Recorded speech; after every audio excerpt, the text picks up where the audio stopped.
coming back. I need to adjust my view here a second. There we go. I can see everybody. All right. Let's hear what everybody had to share in their breakout groups. I think we wanted to start with Suzanne, since I believe she, her group, she's needs to leave a little bit early. So that was group 5, was it, Suzanne? And do you all have a reporter just to give us some highlights? Yeah, you know, I'm not sure we established a reporter. Simone, was that going to be you? I can do it. I took notes. That's great. If people don't mind. Should we share just the solutions? I think so. Yeah, let's focus on those solutions if you don't mind. And just so everybody knows, Maria is in the background taking notes of these report backs, and all of your comments are going to be made part of the record. So go ahead. Okay, so I think that there was a note that, you know, dispersion and having better trail design could really help. That they're, you know, opening different trails to, you know, to allow more disperses of uses, including bike uses would be great, or using more creative management techniques to manage excess use in COVID. And those haven't really been implemented in the parks yet. We were also talking about right-of-way issues, and that there's a real lack of education around right-of-way, including the yield sign, but also just people understanding exactly how they need to interact with horses, and that if people aren't used to horses, maybe they wouldn't know how to do that. And then let's see, increasing, having in our new trails, making sure that they have all those proper management techniques in place. So increased sight lines, less than a 10% grade, things that we know can help improve a multi-use experience, and also building more trails and working together collaboratively as a group to allow the district to build more trails and open these properties would be helpful, because everyone's looking for more experiences. Did I miss anything, you guys? That's great. Good model of a good report back, nice and concise. Let's keep moving. Number 4, group number 4, that was Maria was the scribe for that. Maria, do you have a reporter? I believe John Graves agreed to. Great. Hey guys, we talked about a lot of things, and I think that the big thing that came up was, you know, as we're designing new trails or even new parks, to think about them holistically.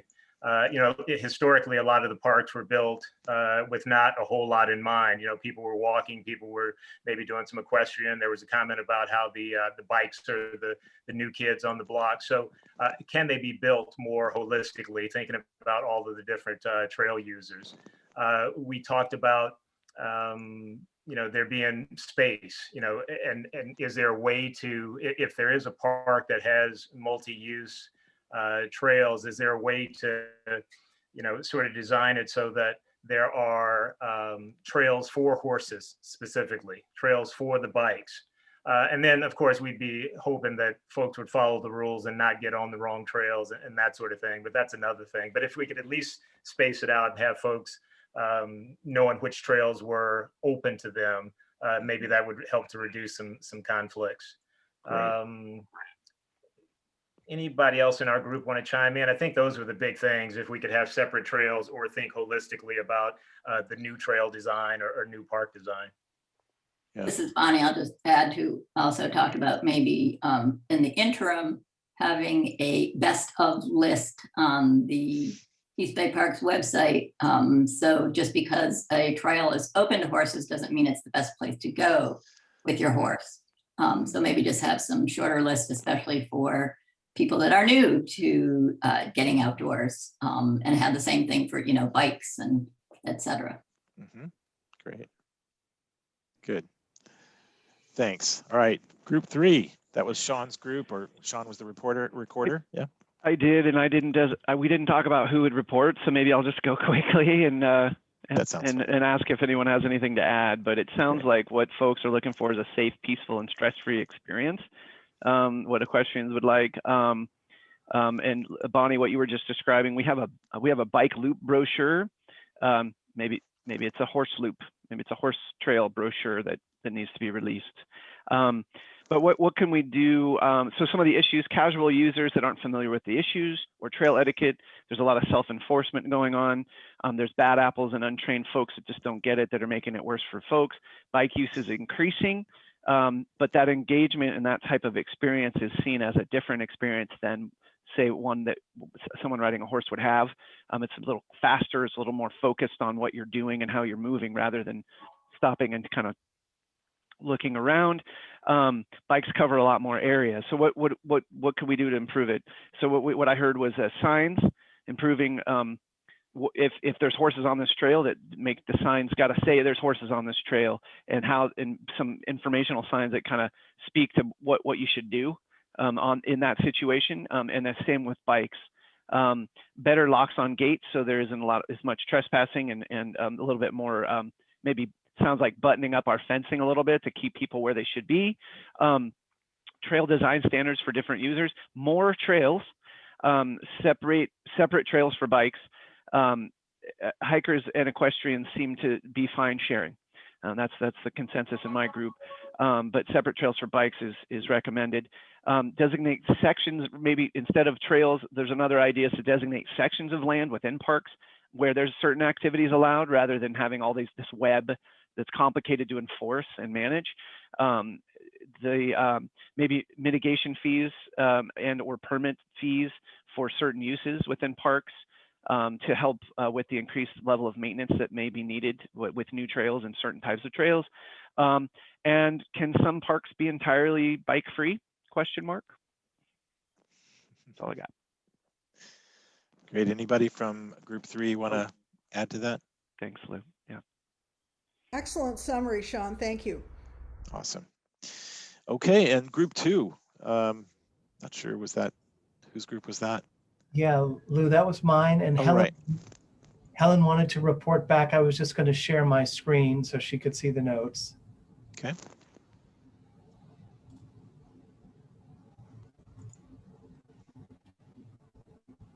Can you all see that? Helen, can you see that? Now we can.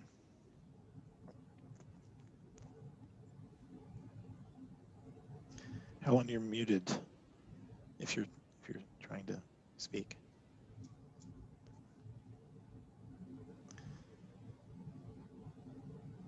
Still can't hear you, Helen.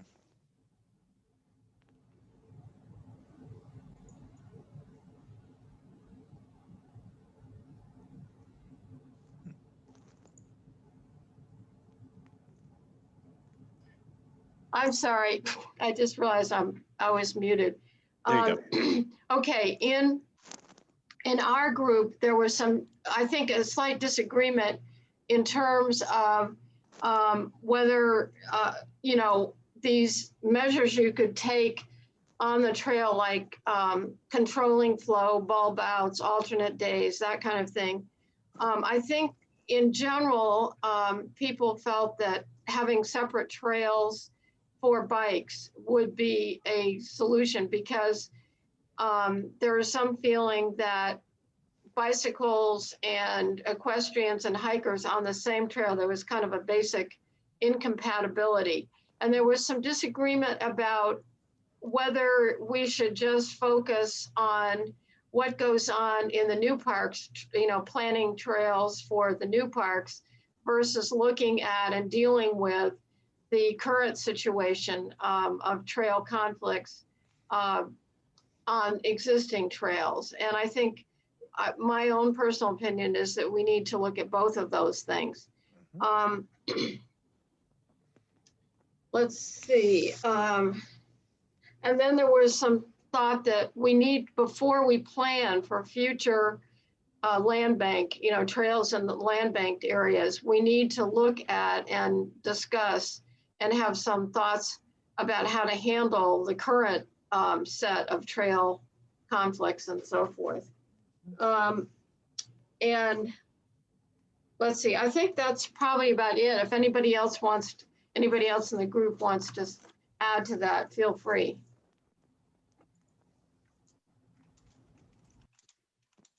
Anybody? Okay. If not, we can move along. Not your last chance to have a good idea or report on a good idea. The first group was recorded by Kim. And did you all designate a reporter? We do. Thanks, Yes. Lou. We have Scott reporting back for us. Right. A lot of common things that have already been covered, specifically relating to planning, such as design items, speed slowing items, pinch points, so forth. There was the management system of calendar days type options to manage alternating use of trails. In planning, we also talked about kind of looking at flow patterns for users and designing the trails from that point of view, and having more of an active design rather than just adopting trails that are on an existing property. A bell system was brought up as a good option to take a look at. Taking a look at parks and particular benefits to certain user groups, and considering emphasizing those user groups in the parks that would benefit those users the most. Let's see. And in the planning process, particularly if it were trails in existing parks, the land use planning amendment process needs to be used. Those were the key items that we had. Okay, thank you, Scott. Any other folks from group one or anything else that needs to be said? Yeah, I go ahead. was group one, and I think we weren't opposed to thinking about trails that were single user, not in addition to time sharing. There should be horse trails and there should be bike trails as opposed to completely shared trails. I don't know if that's a point of religion, and I shouldn't even say that, but it did come up. Right. No, all ideas are welcome for sure. We did talk about separate trails. Yeah. Good. Okay. I see, Norm, you have a hand up. Before I that was to make that point. So okay, great. You can take my hand down. Okay. I would like to say something before the end of the meeting. I'm going to be one of the people who is going to present when we do the dog presentation. And what I was hoping to concentrate on was the new acquisitions. And I'm gathering the information. I've actually been on most of them. And I'm going to present the new acquisitions, where they are, what they're like, which ones of them have deed restrictions that regulate their usage. A lot of them were acquired as mitigation for development. And there's some restrictions that are separate from what the park might.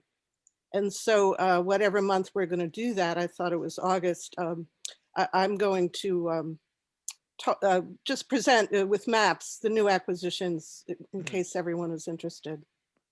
Yeah, that's great. That's great. Well, I want to thank everybody that reported back. Really good, succinct, and clear ideas. As I said, we will grab all of the notes that were taken. I think we tried to record all of the breakout groups. We'll see if that the technology actually worked for that. We definitely care about documenting everything that's being shared here. And so as we get up to the end of our meeting, just one observation is that I think that we continued today to grapple with the notion that this working group is really tasked with looking ahead and giving some guidance for the district as they develop new trails. And also we're recognizing that we have a lot to improve upon in our existing system and how behaviors and user experiences get in conflict today. So I think that by staying true to our purpose of giving that guidance for future, doesn't mean that we can't be working as this sort of spin-off group is doing to collaborate on how to deal with the realities that are out there today. So it's not an either or, it's an and. And I think your efforts, not only in raising these issues amongst this very diverse group, but also as ambassadors out, we know that you have communications and contacts and networking that you do outside of this meeting. So, bringing that spirit of collaboration and communication out to others, I think is really consistent with what we hope the working group will do. Our last session, I see a couple of hands up, and we are going to get to you. Our last session is section is on getting a sense of what's coming next. So I'm going to turn it over to Devin for the future meetings and any other member announcements that we need to take care of. Devin? Lou, before I speak to the next meetings, do you want to hear from the last people who had comments? Sure. Morris, I guess you and Norman have your hands up. So if you could be succinct, thanks. Now my hand was from the past. I can't lower it myself, so somebody needs to lower it. Okay, thanks. Okay, thanks. Go ahead, Morris. Okay, so yeah, I think I'm unmuted now. I wanted to say that very quickly, I did post a bunch of things that make trails safe in the chat, and I'd encourage people to look at them. Some of them were mentioned. Also, I wanted to say that, you know, for 18 years, from 2002 to 2019, and we intend to resume in 2022, I organized a 6-day equestrian trail ride in the East Bay Hills that largely followed the Bay Area Ridge Trail. Since 2008, it included a 5-day hike as well. We went on many trails, both narrow and wide. Some of them were open to bikes, both narrow and wide. But in all those years, we had one accident. Unlike what is said in the notes of our group, it was not actually a collision. It was rather a close enough encounter to end up with a horse person on the ground. But it was the only one in 18 years. And over those years, we've had 500 equestrians on the trails for multiple days without any other serious incident. And so we have to keep that in perspective, that most people go out on the trails and have a good time every day, and that the conflicts, while memorable, are not the dominant experience that people have. The one other thing I wanted to say really quickly was, when Sean put up that sign of the yield sign, it had something on the side that isn't usually there, and that's speak and stop. When you speak to a horse, the horse knows it's a human being, knows it isn't a machine or a foreign alien or a predator, and reacts a lot better. That's all. Okay, Devin.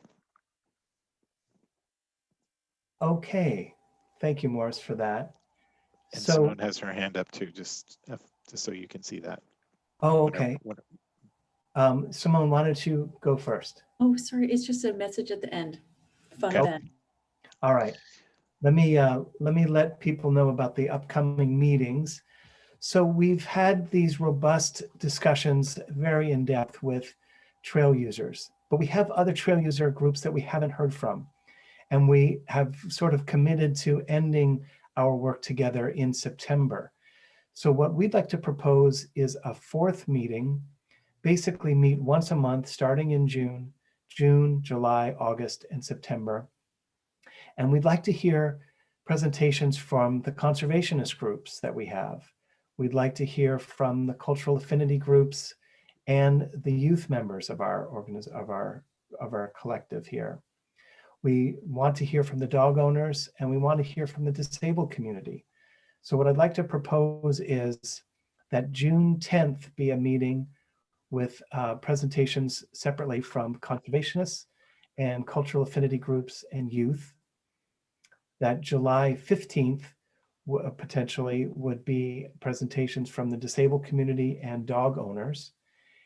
And that August 5th and September 19th, our final meeting, both of those meetings would be about synthesis, solutions, and summing up in some fashion our work together.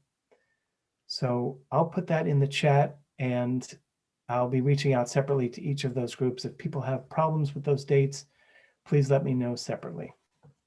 Well, I have a problem with June 10th, and also I really have a problem with the conservation community should have equal opportunity and time as the 3 user groups. We should have a full meeting for the conservation issues. Okay, thank you. We'll talk about that. Thanks. It's going to be very important, Devin. You can't just relegate us to the side and say, well, you're not a user group. You only get 1/3 of the time that the hikers and the equestrians and the bicycle community got. Conservation is the second pillar of the park district. We should have a full session for the conservation community. Okay, thank you. All right. Any other housekeeping for today? We're just a couple of minutes over, but you know, we want to respect your time. But it's been really a great session today. I just want to check if there was any other housekeeping or comments. Helen? Yeah, well, I think we need to resolve the meeting schedule. I mean, we need to know so a decision needs to be made about that pretty quick. I mean, yeah, we will meet with you know, about all of that and try to get a schedule out to you very quickly following today. We're going to reconvene about that.